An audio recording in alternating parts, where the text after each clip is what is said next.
Assalamualaikum warahmatullahi wabarakatuh. Nama saya Randy Gantarwisnu, NIM 1905-124.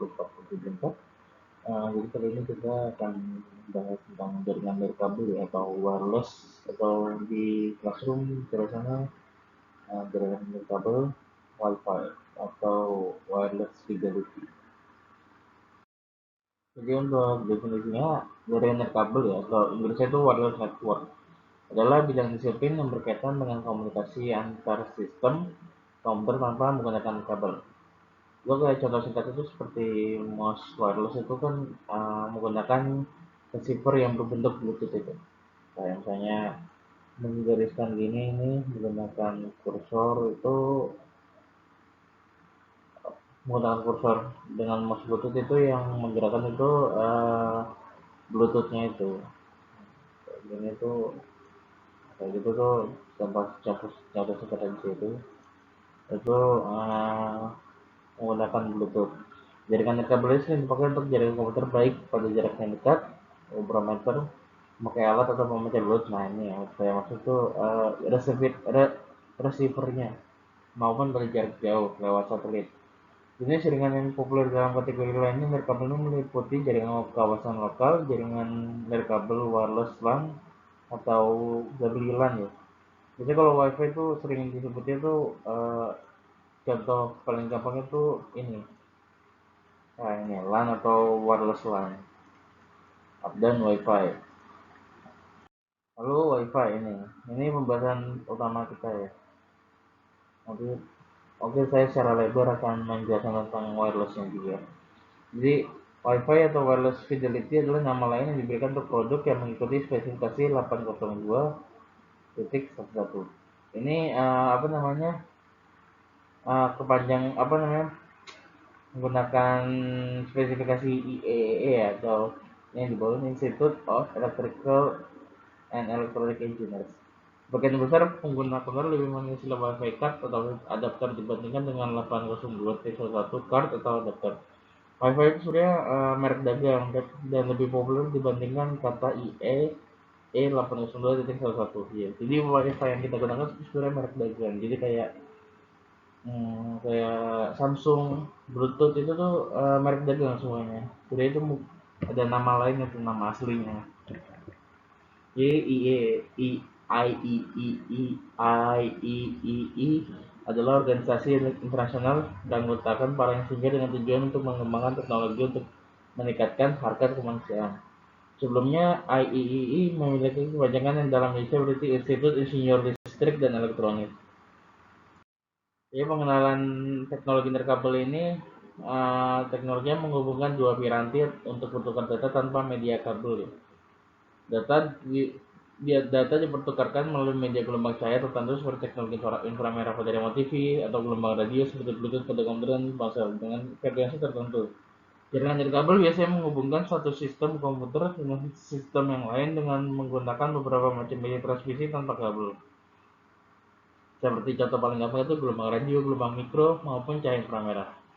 Jadi kalau kalian tuh udah pernah tahu HP zaman dulu itu yang Nokia itu kan ada selain pakai Bluetooth itu kan ada yang ngirim, misalnya ngirim media lagu itu menggunakan inframerah itu. Jadi kalau misalnya ini HP ya, ini HP Nokia lawas ya, HP Nokia lama, inframerahnya itu ada di sini, ada di sini. Nah, itu cara ngirimkan datanya itu nanti HP yang lain yang punya apa namanya punya inframerah juga itu ditempelkan kayak gini nanti. Nah kayak gini itu buat fungsinya buat mengirim data menggunakan cahaya inframerah. Lalu kalau gelombang radio itu kan pakai Bluetooth itu. Kalau gelombang mikro itu kurang kurang ngerti saya.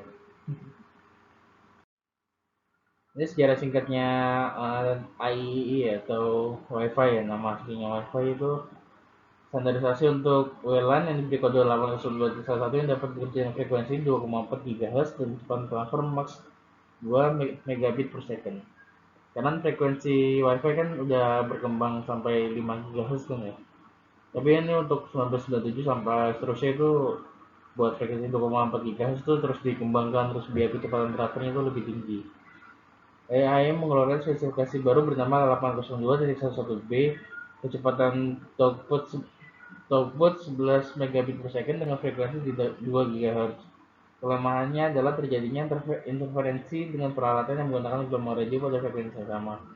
Tahun 1999, hampir bersamaan YE membuat spesifikasi 802.11a, frekuensi yang digunakan 5 GHz. Mendukung kecepatan transfer data maksimal sampai 54 megabit per second. Kelemahannya, sukar menembus dinding atau menghalang. Jarak jangkau gelombang radio relatif lebih pendek dibandingkan 802.11b. Secara teknis 802.11b tidak kompatibel dengan 802.11a. Jadi untuk frekuensi WiFi band 5 GHz itu emang jaraknya benar-benar jangkauannya kecil sekali ya, kecil, terus nggak bisa tembus tembok atau yang lain tuh, jadi harus benar-benar deket kalau pakai WiFi band 5 GHz ini.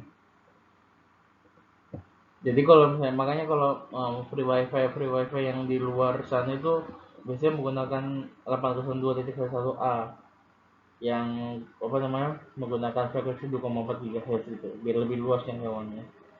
Lalu tahun 2002, IEE membuat spesifikasi baru yang dapat menggabungkan kelebihan 802.11b dan 802.11a. Spesifikasi yang diberi kode 802.11g ini bekerja dengan frekuensi 2,4 GHz dengan kecepatan transfer data maksimal 54 megabit per second. 802.11g kompatibel dengan 802.11b sehingga dapat saling dipertukarkan. Misal sebuah komputer yang menggunakan kartu jaringan 802.11g dapat memanfaatkan access point 802.11b dan sebaliknya. Ini tahun 2006, 802.11n dikembangkan dengan menggabungkan teknologi 802.11b 11g dikenal dengan istilah MIMO atau multiple input multiple output, teknologi WiFi terbaru. Kelebihan MIMO: peningkatan throughput, keunggulan variabilitas, dan peningkatan jumlah klien yang terkoneksi. Daya tembus MIMO terhadap penghalang lebih baik. Selain itu jangkauannya lebih luas sehingga dapat menempatkan laptop atau klien WiFi suka hati. Akses point MIMO dapat menjangkau berbagai peralatan WiFi yang ada di setiap sudut ruangan. Secara teknis, MIMO lebih unggul dibandingkan 11A, B, dan G. Akses point MIMO dapat mengenali gelombang radio dipecahkan oleh adapter WiFi 802.11a, B, dan G. MIMO mendukung kompatibilitas mundur dengan 802 ini ya. Kompatibilitas mundur maksudnya backward compatibility itu biar bisa menerima teknologi yang sebelumnya. Kadang-kadang kan kalau teknologi baru tuh teknologi yang lawas sih tinggal ya. Kalau ini enggak. Kalau ini ada kompatibilitas mundurnya. Dengan 11A, B, dan G, peralatan WiFi MIMO menghasilkan kecepatan transfer data sebesar 108 megabit per second. Ini kelebihan wireless ya. Secara umumnya itu menghemat penggunaan kabel yang bisa cukup mengganggu secara estetika, dan juga permintaan instalasi untuk menghubungkan lebih dari 2 piranti bersamaan. Misalnya untuk ini cuma contoh aja sih, contoh apa namanya, contoh kelebihannya. Jadi kalau ini secara rincinya, satu, mobility. Sistem wireless LAN bisa menyediakan user sebagai informasi akses yang real time di mana saja dalam suatu organisasi. Lalu installation speed dan simplicity. Instalasi sistem wireless LAN bisa cepat dan sangat mudah dan bisa mengeliminasi kebutuhan penarikan kabel yang melalui atap ataupun tembok. Installation flexibility. Teknologi wireless memungkinkan suatu jaringan untuk bisa mencapai tempat-tempat yang tidak dapat dicapai dengan jaringan kabel. Lalu reduce cost of ownership. Jadi instalasinya lebih murah, lalu juga investasi awalnya tuh bisa lebih tinggi daripada yang dibutuhkan untuk perangkat wired LAN hardware, namun bisa diperhitungkan secara keseluruhan instalasi life cycle cost-nya secara signifikan akan lebih murah. Scalability, sistem wireless LAN bisa dikonfigurasi dalam berbagai macam topologi untuk memenuhi kebutuhan pengguna yang beragam. Kekurangan wirelessnya, delaynya besar kalau koneksi yang nggak stabil. Lalu biaya peralatannya mahal. Lalu adanya masalah propagasi radius seperti terhalang, terpantul, dan banyak sumber interferensi. Kapasitas jaringan menghadapi keterbatasan spektrum. Kita frekuensi tidak dapat diperlebar tapi dapat dimasukkan dengan efisien. Keamanan atau kerahasiaan data kurang terjamin. Ini komponen wireless LAN itu ada AP atau access point, wireless network interface card atau WNIC, USB, CIA, PCI, dan PLX atau PLX. Mobile atau desktop PC, laptop Centrino, tidak wireless. Lalu antena.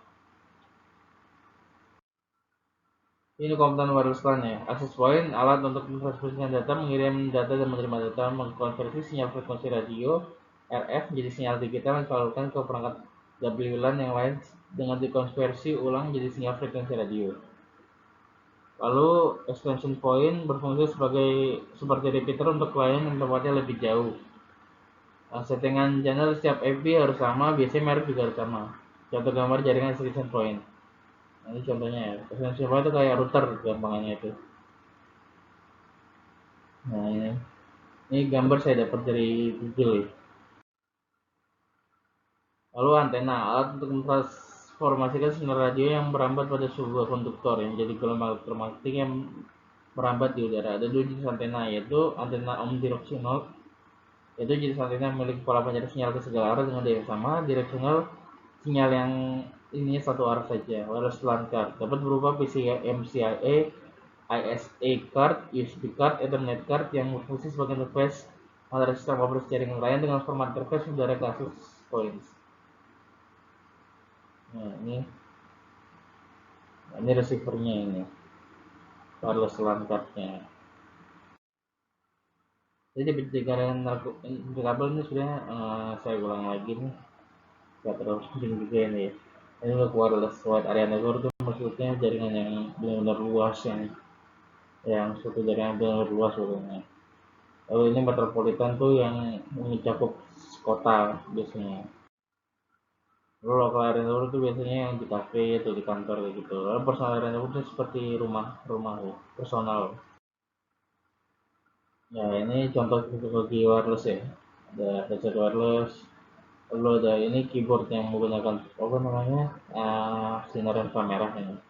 Katanya ini keyboard masa depan, tapi buat penggunaannya ini kurang praktikal ini karena kebanyakan orang kalau ngetik itu yang dirasain tuh feeling feeling waktu ngetiknya itu. Jangan kalau kayak gini feelingnya ya feeling meja doang gitu. Ini bluetooth receivernya, lalu nih apa namanya mouse, lalu dengan USB receivernya. WiMAX Worldwide Interoperability for Microaccess WiMAX. Ini nggak terlalu penting juga ya. Lalu ini LTE itu apa namanya teknologi jaringan buat 4G ya.